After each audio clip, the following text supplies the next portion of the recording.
Hi, I'm Kira Rug, the author of the Kingdom of Dragons series, and this is going to be one of my first videos where I give writing tips to those aspiring authors, um, or even just writers in general, whether they want to publish their work or not.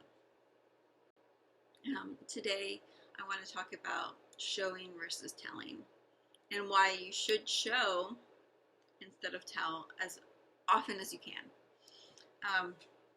When I hear of show don't tell, I think of the common saying, actions speak louder than words.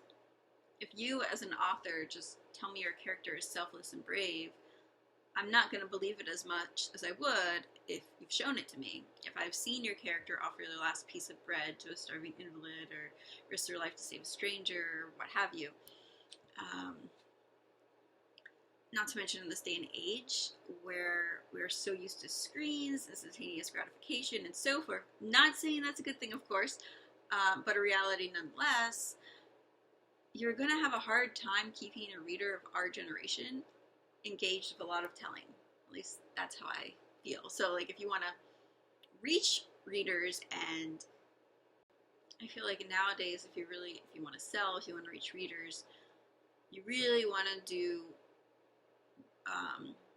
you really want to master the art of showing versus telling, and kind of get away from the telling aspect. I'm not saying all telling is bad. I'll get to that later, but yeah, I think that you should predominantly have a lot of showing in your works, unless it's nonfiction. Of course, that's totally different. I'm talking about fiction here. Anyways, you want your book to read like a movie. You want your reader to be immersed in the story, not just reading a history book about it, as it were, I guess you could say. Now, you might argue with me. You might say, I'm writing a fantasy novel where there's lots of world building involved and need to tell it. And I'll say, not necessarily. It'll seem far more real to the reader, I think, if you show us how this new world is through the eyes of your character and how they interact with it, than if you just tell us. It's not going to feel as real, I feel like, if you just tell us, right? Like, and if you do need to tell to save time or some word count, you should try doing it through dialogue. But even there, you need to be careful not to bore your reader, and not to add, like, I think this can be done well. I think it could also be done poorly. Like, if you have some random character that appears out of nowhere just to tell your character elements about this world, so that the reader knows. I mean, I don't know if that really works, right? Like, I feel like if you are going to mention this in dialogue, it should be between two characters that where there's an established relationship, and this character should appear again, right? And not just appear to give information, as it were. I mean, granted, I can't say that doing it the other way is always bad necessarily. Maybe you can make that work.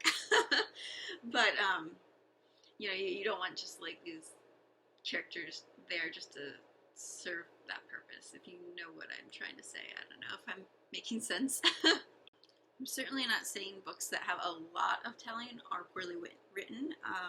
Many classics contain a lot of telling, for instance, but I do think they could also more easily get away with that because of the generation that was buying their books.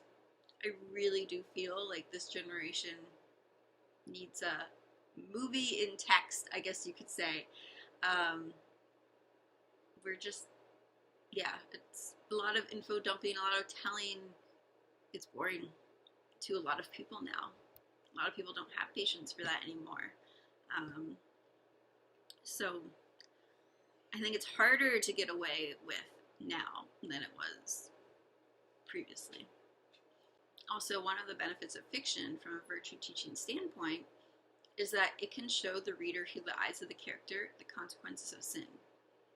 This is very important and will hit home far better in most cases than just to tell the reader doing this is bad, right? Like, it'll evoke the reader's emotions and make it almost seem as if they've experienced it themselves, thereby making them far less likely to commit the crime in reality.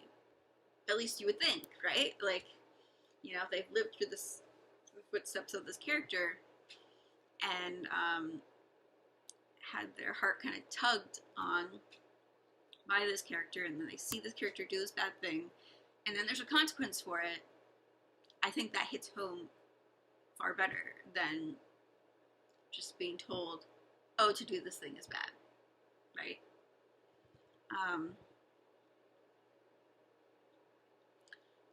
And you're going to have a far easier time evoking such emotions when you give your reader that immersive experience of showing them the world and the characters, and not just telling them about it.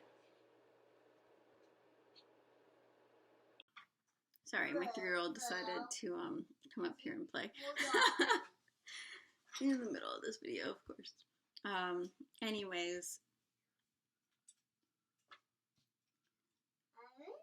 yeah, I hope now you understand why the importance, anyways, of showing versus telling when you're writing fiction. Now, of course, yes, you can break the rules. You can break mostly all of the rules of writing. You have that creative license, especially as a fiction writer.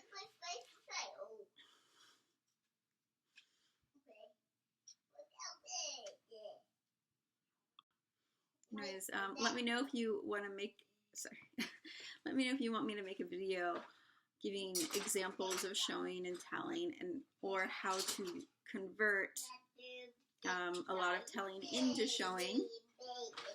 And I can do that, or yeah, and you can even send me some of your writing, little excerpts, if you will, if you want me to give a little unprofessional critique of them. I can do that. Yeah, I mean, I'm certainly not perfect. I don't know what I would rate my own writing as, to be honest. Maybe I would say it's maybe a 7 out of 10. I don't know what I would rate myself. I just saw it in our Authortube or something, you know, whatever you want to call them, doing that rating, like asking what you would rate your own writing and everything. And I have so many flaws in my books, I am sure. But I'm hoping to improve, and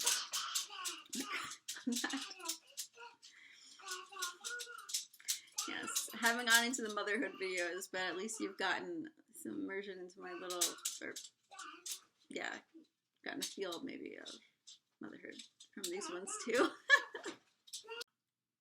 Yeah, motherhood is wonderful. It's beautiful, and it's amusing. Definitely lots of laughs, which is good, right? And it's definitely funny. I need to make a video of all the funny things these kids say and do. The toddler stage is probably one of my favorites, just because they're hilarious and so innocent and sweet. Yeah. There we go. Anyways, goodbye. Hope you guys have a lovely week, and yeah.